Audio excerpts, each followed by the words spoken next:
Imagine an era when one of humanity's most remarkable civilizations reached the pinnacle of its greatness.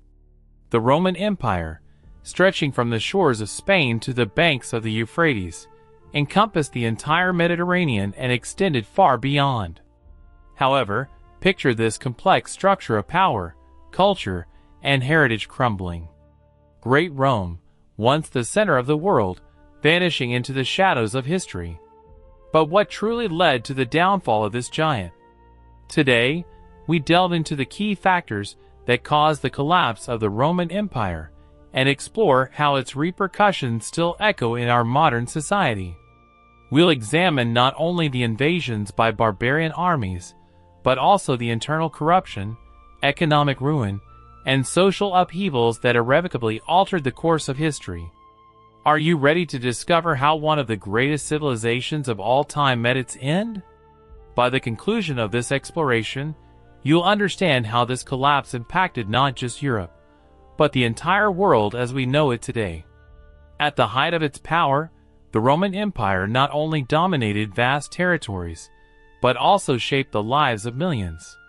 From grand cities to the empire's most remote corners, Rome asserted its authority with unstoppable force.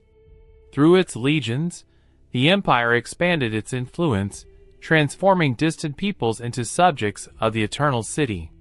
Yet, beyond wars and conquests, Rome left a tangible legacy in all aspects of life. In law, architecture, language, and even the daily customs of conquered peoples. For someone living in a province, even if they never had the chance to visit Rome, their life would have been marked by the Roman presence. From the taxes they had to pay to the troops patrolling the borders, Rome was omnipresent. Though Rome was thousands of miles away, its power was felt in every corner of the empire. But how did this come to be? What allowed a small city on the Italian peninsula to become the center of an empire spanning 3 continents? To comprehend the reasons behind the fall of the great Roman Empire, one must meticulously examine one of the cornerstones of its former glory, its economic system. For centuries, the Roman power enjoyed a period of flourishing prosperity, supported by one of the most powerful economies in human history. However, beneath this outward well-being lay deep fissures that were destined to lead to an inevitable collapse over time. At its zenith, the Roman Empire heavily relied on slave labor, which became an integral part of its economic foundation. Approximately a quarter of the entire population consisted of slaves, brought from conquered lands. These individuals toiled not only in the homes and estates of Roman citizens, but also in mines, factories, and on large-scale public works, ensuring the smooth functioning of the economic machine. However, with the cessation of military conquests, the flow of new slaves dried up, foreshadowing an impending crisis. Deprived of the ability to expand its territories and exploit new resources, Rome faced a severe challenge. Its economy, predicated on continuous expansion, began to falter. The absence of technological innovations capable of replacing slave labor condemned the economic system to stagnation and inevitable decline. Major cities experienced acute resource shortages, and trade links between provinces became severely hampered, further exacerbating the economic crisis. Alongside the economic decline, the Roman Empire faced another grave issue: rampant corruption that eroded it from within. In contrast to its early period, when strong and wise rulers held power, Rome gradually fell under the sway of dishonest emperors and politicians whose personal interests superseded the well-being of the populace. This corruption permeated all strata of society, from the highest echelons of power down to military structures, undermining the very foundations of the empire. Military reforms also played a part in weakening the state. As the empire expanded, Rome experienced a severe shortage of soldiers. To replenish its armies ranks, the empire began to recruit barbarian mercenaries, warriors from various Germanic tribes who were tasked with defending the state's borders. However, unlike the old legionaries, these mercenaries felt no loyalty to Rome. Over time, many of them gained increasing influence within the empire, occupying high military positions and impacting crucial political decisions. Being more loyal to their own tribes or self-interests than to Rome, they further destabilized the central government, depriving it of the ability to effectively counter external threats. Ultimately, September 4, 476 AD marked the day when the last emperor of the Western Roman Empire, the young Romulus Augustulus, was deposed by the Germanic chieftain Odoacer. This act signified not merely a change of ruler, but the de facto end of the Western Roman Empire, a colossus that had once been the heart of the civilized world. The fall of Rome was not a sudden event, but the culmination of a centuries-long period of decline, marked by internal strife and the weakening of state institutions. For many years, the empire's borders grew increasingly porous, subjected to the onslaught of barbarian tribes such as the Visigoths, Vandals, and the formidable Huns, whose raids reduced entire regions to ruins. Despite desperate attempts by individual emperors to regain control and restore former glory, Rome no longer possessed the invincible strength and unity that characterized its golden age. Odoacer's overthrow of Romulus Augustulus became a symbolic end not only to centralized power, but to an entire historical epoch. The peoples of Europe, freed from Roman dominion, found themselves needing to rethink their political structures, which ushered in an era of political fragmentation known as the Early Middle Ages. Whilst the Roman Empire in the West gradually lost its internal stability, external invasions proved to be the fatal blow that sealed its tragic fate. Barbarian peoples, notably the Visigoths, Vandals, and Huns, descended upon the Roman borders with relentless fury. Rome, which at its prime had seemed impregnable, proved unable to withstand the pressure of these incessant attacks. One of the most painful events was the Visigothic sack of Rome in 410 AD, led by Alaric. This marked the first assault on the Eternal City in 8 centuries. Romans, plunged into shock and despair by the loss of their sacred city, witnessed the empire's capital fall to barbarian hordes. Meanwhile, the Vandals advanced into North Africa, plundering prosperous Carthage, whilst the Huns, led by the merciless Attila, threatened complete annihilation in their wake. These continuous attacks not only destroyed the empire's physical infrastructure, but also undermined the morale of the Romans, who were already suffering from internal conflicts and economic difficulties. The loss of borders, which once seemed unassailable, heralded the inevitable end for Rome. The collapse of the once mighty Roman Empire left behind not only palpable traces of destruction, but also had a pervasive impact on the art and culture of the European continent.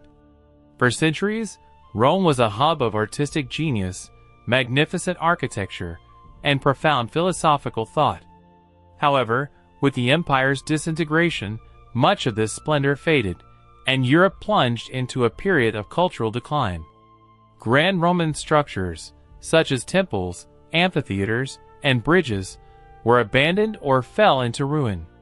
Roads, once wonders of Roman engineering, ceased to be maintained, leading to a sharp reduction in trade between provinces. Artworks that once celebrated Rome's grandeur became forgotten relics. Roman art, characterized by its sophistication and detail, gave way to simpler, less refined styles. Sculptures and frescoes were replaced by more primitive depictions, and a significant portion of Roman knowledge, including scientific and philosophical achievements, was lost or relegated to the background. This period became known as the Dark Ages, marking a time of decline in Europe. However, this darkness only persisted until the Renaissance, centuries later, revived many of these achievements, returning a lost heritage to the world. The demise of the Western Roman Empire, whilst a pivotal moment in history, did not lead to the complete disappearance of its rich legacy. Roman civilization left a profound imprint on various cultures, exerting lasting influence on peoples who, though not Roman, adopted and adapted many of its achievements. In the East, the Byzantine Empire, with its capital in Constantinople, continued to exist as a direct continuation of Roman statehood. Despite the fall of the western part, Byzantium preserved key Roman institutions, from its legal system to its state administration. Moreover, it attempted to reclaim control over some western provinces, such as Italy and North Africa, though these efforts did not achieve significant success. Concurrently, the Islamic world, which began its rapid expansion in the 7th century, also played a crucial role in preserving and developing Roman heritage. From scientific and philosophical knowledge to advancements in medicine and mathematics, Islamic scholars meticulously collected the knowledge of the ancient Romans and, enriching it with their own discoveries, laid a strong foundation for the subsequent European Renaissance. Thus, the fall of Rome was not the end of its culture, but rather marked its transformation and rebirth. Instead of vanishing entirely, the Roman legacy was integrated and evolved within new civilizations, which continued to exert significant influence on the shaping of the world for many centuries. With the decline of the Roman Empire, the European continent entered an era of profound transformation marked by the decentralization of power. The unified and organized empire fragmented, giving way to numerous smaller kingdoms and territories under the rule of local leaders, chieftains, and tribes. This new social order became known as feudalism. Barbarian kingdoms, such as the Visigoths, Ostrogoths, and Franks, began to establish their own systems of governance, often based on tribal alliances and control over land resources. Local nobles seized vast territories and formed private armies to defend their holdings. Amidst this chaos, new forms of allegiance emerged, and power decentralized, leading to the near-complete independence of each region. However, despite the political instability, a feudal system based on vassalage and suzerainty began to form, which was destined to endure for many centuries. Despite the collapse of the Roman Empire, its legacy continues to live on in numerous structures of modern society. From jurisprudence to architecture, from political institutions to language, Rome left an indelible mark that is still felt today. Roman law, for instance, still serves as the foundation for many legal systems worldwide. Concepts such as equality before the law, private property, and contract law were developed in Rome and continue to be applied in contemporary courts. Furthermore, Roman architecture, with its magnificent arches, bridges, and buildings, continues to influence the design and construction of modern cities. In the political sphere, the Roman Republic, with its system of senators and magistrates, served as a model for many modern democracies. Even Latin, the language of Rome, continues to live on in the Romance languages, such as Spanish, French, Italian, Portuguese, and Romanian. Although the Roman Empire fell over 1,000 years ago, its influence continues to shape the modern world, reminding us that even in collapse, one can find lessons and a heritage that remain relevant through the ages. With the decline of the Roman Empire, the European continent entered a period of profound change, characterized by political fragmentation, an incessant struggle for dominance, and the formation of fundamentally new social and political institutions. Nevertheless, the Roman legacy, like an unfading light, continues to influence modern society, guiding it in its pursuit of justice, the establishment of order, and the development of civilization. The history of Rome, from its triumphant rise to its tragic fall, serves as a compelling reminder of the transient nature of empires, but also of the incredible resilience of the human spirit. The Romans bequeathed to us something far greater than just a city or a vast empire. They left us a rich cultural and political heritage that continues to significantly impact our daily lives and systems of governance. In this context, it is worth contemplating the significance of Rome's fall. How would world history have changed if the Roman Empire had avoided its collapse?